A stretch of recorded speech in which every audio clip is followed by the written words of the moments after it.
Hello there. The weather here in the UK is set to turn cooler and more unsettled, but that's nothing compared to what's happening elsewhere around the world. Let me take you into the West Pacific. This massive cloud here was a major typhoon called Jebi, and it's been impacting most of Japan.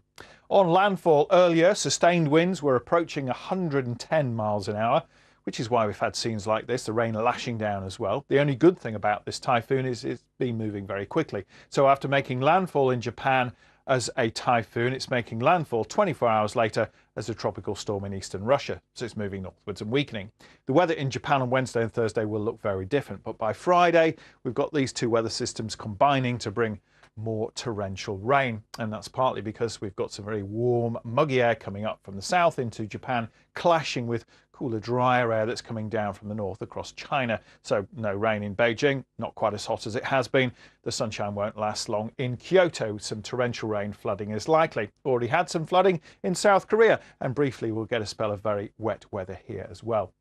Now down under, and the weather is more static in New Zealand. High pressure, frosty weather in the South Island, wet and windy conditions across the North Island. There are some weather fronts to move in across southern parts of Australia, and there's also some stronger winds in the south, some quite cold air as well. But it's in Melbourne where we've just had the coldest September night for 15 years.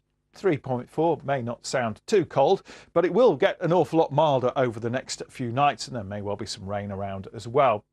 Now this is Miami, Florida. This was taken on Monday as we started to see the development of the seventh named storm of the season. This is Gordon, of course. It's been moving into the Gulf of Mexico, strengthening to become a hurricane on landfall in Mississippi late Tuesday.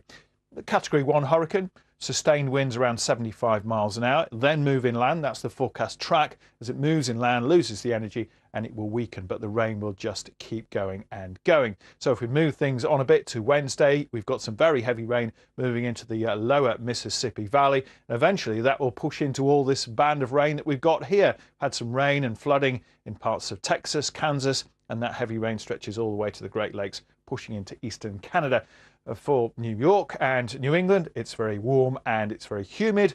For more western parts of North America, it's still dry and sunny. And for central parts of Europe, we'll see a lot of dry and sunny weather to begin with on Thursday, but then some storms develop over the Alps. Still got some of those towards northern parts of Iberia, and it will be turning wetter here further north as well. And it's that weather combined with an area of low pressure that's pushing its way towards the UK.